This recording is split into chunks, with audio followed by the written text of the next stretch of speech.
Kita dibesarkan dari keluarga Katolik dan dididik secara Katolik. Antara lain, kalau tidak misa hari Minggu, ya tidak boleh makan sepanjang hari itu. Orang tua.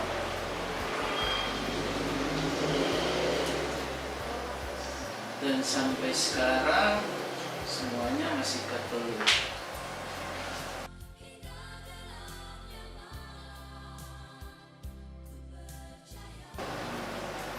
Peristiwa mau komunik pertama di saat pastor tanya siapa jadi pastor, saya angkat tangan mau jadi pastor. Dan diteguhkan di saat ada peristiwa kematian Bapak. Waktu itu pastor paroki tidak sempat hadir karena jaraknya jauh, harus lewat lautan. Tapi pastor berusaha hadir pada 40 hari. Saat misa, saya merasa terharu dan saat itu saya bilang dalam hati, saya mau jadi pastor. Sesudah tamat SMP, tanpa memberitahu ke orang tua, saya langsung ikut tes seminari. Seminari kecil Kakaskasen dengan 6 orang teman. 5 lulus, tapi kemudian 4 saja yang masuk seminari. Dan akhirnya tamat seminari Kakaskasen, tinggal 1 dari 5 orang Banggai. Dan sesudah dari seminari Kakaskasen langsung ke seminari Hati Kudus Pinele.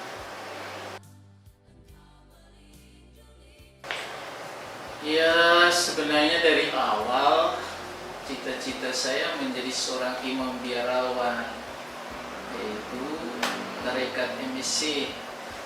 Tetapi malam terakhir sebelum memasukkan surat lamaran, saya dijumpai oleh satu frater dan dalam dialog akhirnya berubah. Jadi saya memilih menjadi imam projo untuk Keuskupan Manado, untuk membaktikan diri sepenuhnya kepada gereja, khususnya untuk Keuskupan Manado.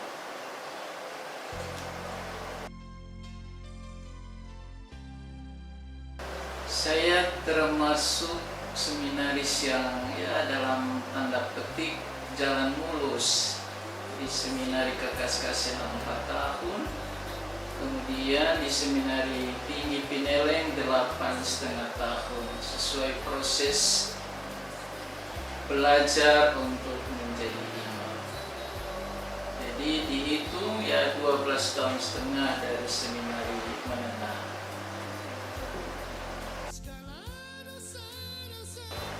Pada prinsipnya saya menjalani masa pembinaan untuk jadi imam dengan sebaik-baiknya. Hanya pada saat selesai pastoral itu ada kendala sedikit karena mengalami 2 pastor pembimbing, yang satu 9 bulan, yang satu 3 bulan, sehingga selesai pastoral dua-duanya saling menolak memberi evaluasi. Tapi kemudian pada akhirnya diberi evaluasi dan dinyatakan lulus.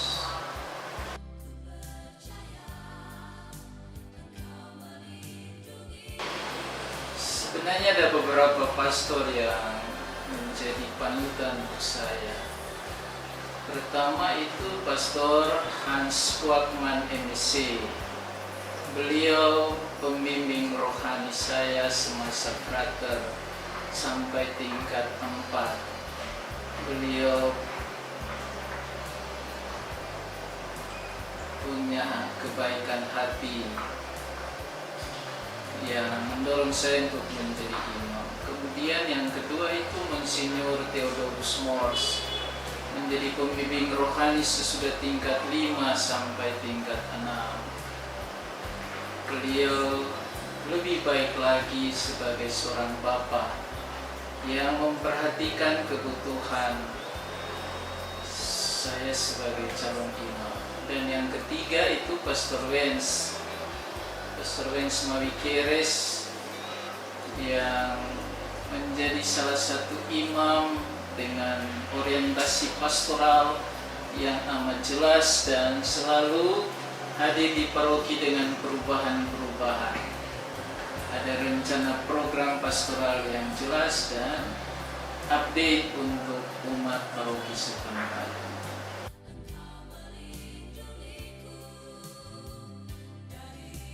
Saya ditabiskan tanggal 12 April 1997 bersama 6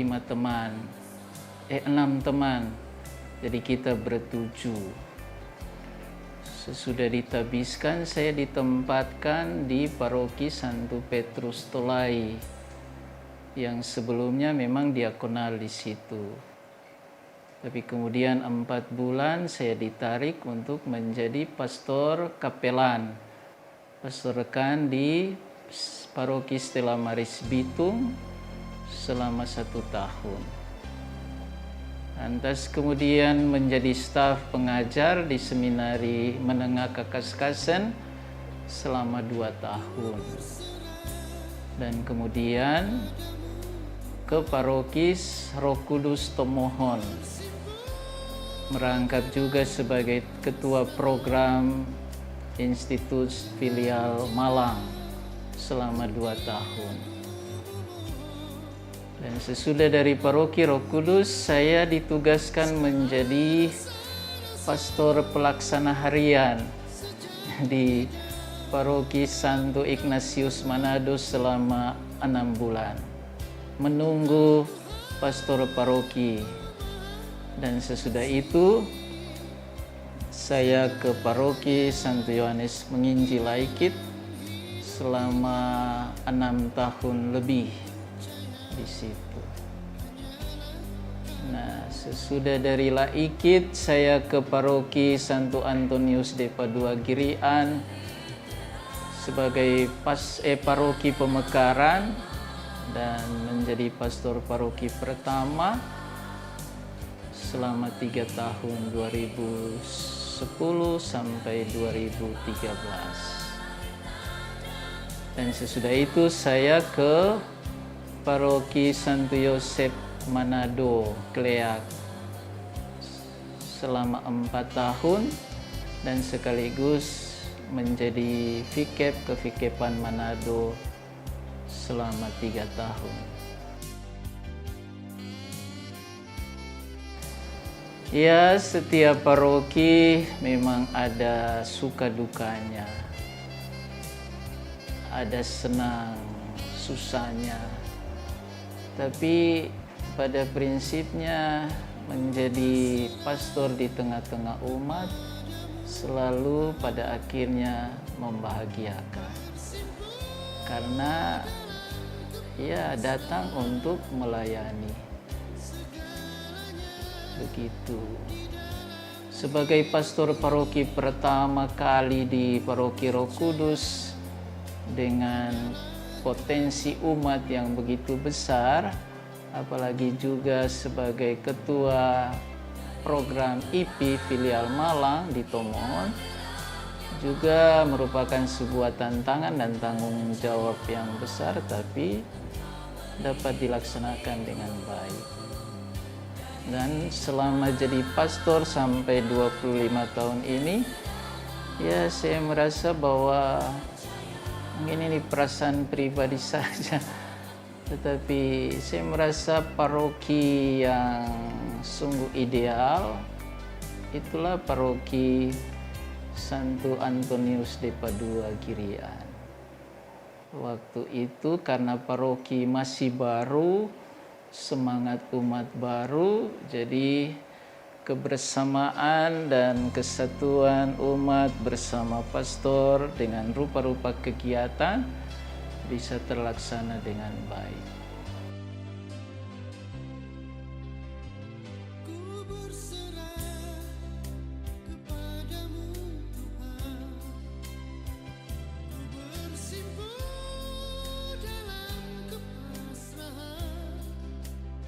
Saya masuk di Paroki Santo Paulus Palu sejak 3 Juni 2018 sampai saat ini. Berarti sudah mau 4 tahun.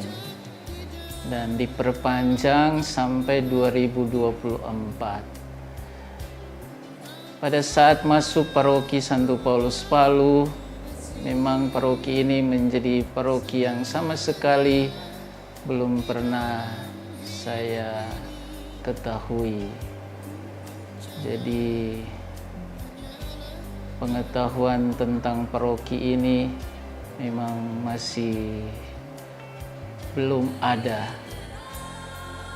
Tapi kemudian di saat tiba di paroki ini dengan penyambutan umat, pengurus-pengurus wilayah rohani, Dewan Pastoral Dewan Pastoral Paroki, saya merasa bahwa ada aroma yang sungguh, ya bilang saja, membahagiakan saya. Saya diterima dengan baik saat itu. Dan sesudah menjalani karya pastoral di paroki ini, sesudah mengalami gempa bumi, kemudian juga COVID, tetapi yang saya harus akui, paroki ini satu paroki yang potensial, yang bertumbuh dan berkembang, biarpun dengan kondisi yang sangat menantang. Begitu. Baik dari anak-anaknya, OMK-nya, maupun juga umatnya. Yang sedikit menantang itulah jarak tempuh dari pusat paroki ke stasi-stasi, dan umatnya juga sedikit-sedikit, sehingga ya perjalanan panjang, tapi di saat tiba umatnya sedikit, memang lain kali melemahkan semangat. Tapi ya itulah kondisi yang harus diterima, di mana saja harus siap melayani. Itu. Tapi ya selama 4 tahun ini saya banyak belajar di paroki ini. Pertama, soal belajar untuk lebih sabar menjadi seorang pastor. Apalagi dengan peristiwa gempa bumi yang memperandakan, membuat saya menjadi kuat sebagai seorang imam, tapi juga kuat karena melihat semangat iman umat di tengah-tengah pengalaman bencana. Umat tetap kuat menjadi orang-orang yang ya aktif memberi dan terus memberi untuk perkembangan paroki. Dan satu hal yang istimewa yang saya belum pernah temukan di paroki-paroki sebelumnya ialah paroki ini punya ya keistimewaan, itulah mau memberi untuk kebersamaan, memberi untuk pembangunan lewat gerakan 1000, lewat keluarga-keluarga yang dermawan, dan sampai saat ini dialami demi kebaikan bersama di paroki ini.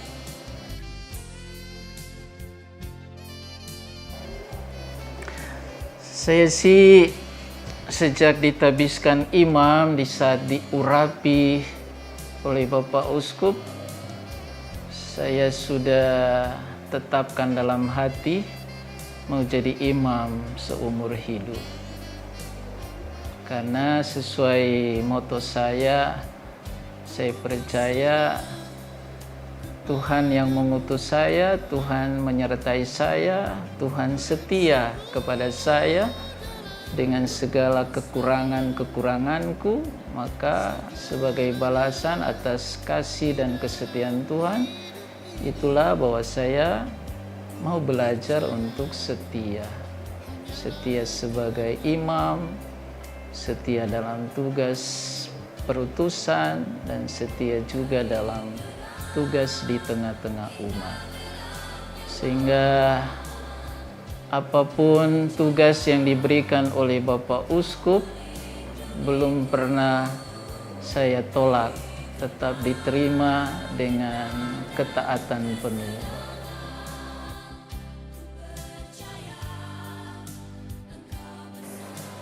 Ya, untuk perjalanan imamat selanjutnya sesudah 25 tahun, saya punya harapan dari diri sendiri mampu merubah apa yang masih kurang. Belajar terus untuk menjadi pastor yang baik di tengah-tengah umat. Nah, dalam rangka itulah saya berharap umat tetap mendukung saya baik dalam kerja bersama dengan segala program yang ada di tengah-tengah paroki ini. Juga mohon dukungan doa, kiranya umat tetap setia mendoakan saya, dan harapan juga semoga umat mampu memaafkan saya dalam segala kelemahan dan kekurangan saya sebagai seorang imam.